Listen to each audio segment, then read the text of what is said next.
really enjoy a lot of your tweets and Facebook posts. Men aren't dogs, let the leash go and everything. Or what was that exactly? Do you remember that one about a dog?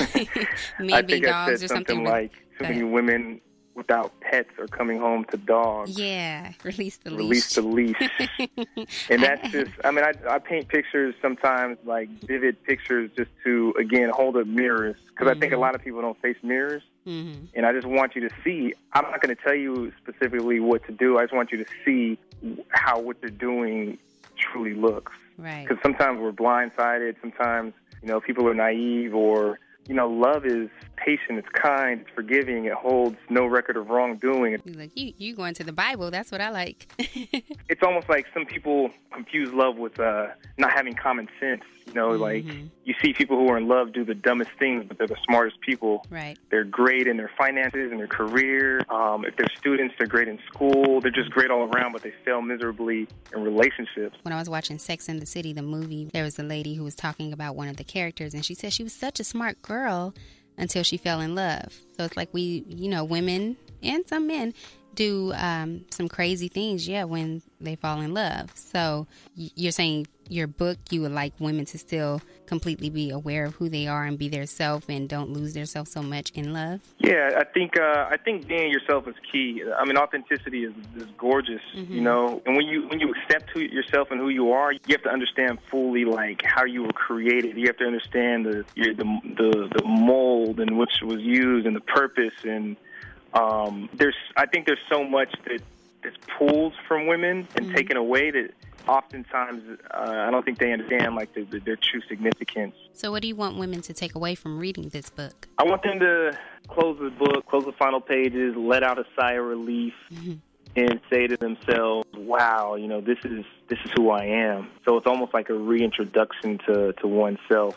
Or a reminder you already kind of knew. You're gonna like close the book and you're gonna walk and enter the world in a different way, and you're just gonna behave entirely differently, knowing what the reality is, because the tables have been turned. There's been a shift in the movement and momentum of what's supposed to happen. Like things are backwards right now. The book actually starts from. The first chapter is called The End because it's a reflection of current times, and that's a part of the reason why the woman's head is turned backwards on the book cover. I see. It's a reflection of current times. Like things are not the way they should be. So to me, you seem like a lot of people call me an old soul because I am kind of a traditional girl. I even wrote it on my own blog.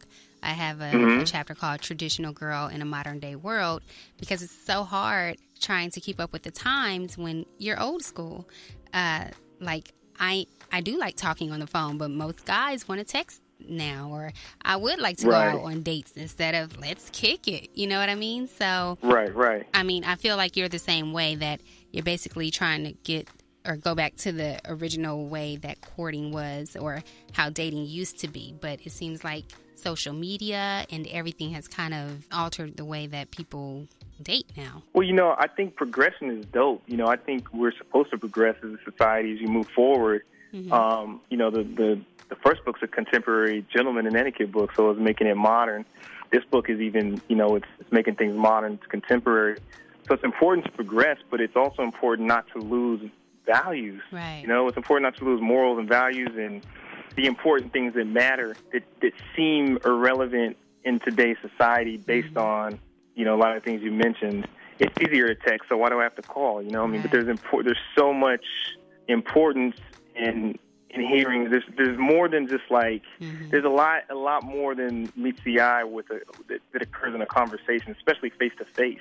Could you explain that for the fellas, please? Why is it more important? It's all in the book. I'm sorry, I definitely push that issue a lot. It's convenient to text, and text is something, in my opinion, it's great for kind of quick conversation. Right. It shouldn't be relied upon. It shouldn't be. No one should depend on it because it takes away so. There's so much in conversation again that you receive that you will not get out of a text message. I can say something and I can text something and you will feel entirely differently than me, than if I said it, as opposed to me texting it to you. Exactly. There's so much lost in translation in a text message, and beyond that, there's just so much beauty that is lost. There's an art to conversation. It's more than just words and communicating. There's a lot that occurs in conversation, especially in person or over the phone. So yeah, I dive all the way into that. What is your favorite chapter in this book, and why? My favorite chapter? Yeah. Wow. Do you have a favorite chapter, or the chapter you really want women to pay attention to? Like, please, ladies, if you don't take anything else from this book, please take this advice with you. Goodness. There's a chapter called Pleasantries, Gentlewoman's Law. I think there's so many different tidbits. Like, I structured it in a way that's kind of random, where you have like points of etiquette, and then just like general tips, and I expound on them. There's just a lot of rich information. There's funny stuff, so you just kind of go through a range of emotions in reading it. A woman who knows who she is and her worth, that's dope. When that's applied and you have a confident man, society is different, Okay, well, I can't wait to get this book then. You sold me. You sold me now. No, I like it. I'm not even trying to, you could turn the recorder off. The reason I'm really excited, because people have ordered it. People are very excited about it. I've seen your tweets and retweets and everything, and people are loving the book, and they loved your last one, so I'm pretty sure. And a lot of people, like I said, love your tweets, and you give great advice, so I think that definitely helps with your fans and them wanting to support you with this book.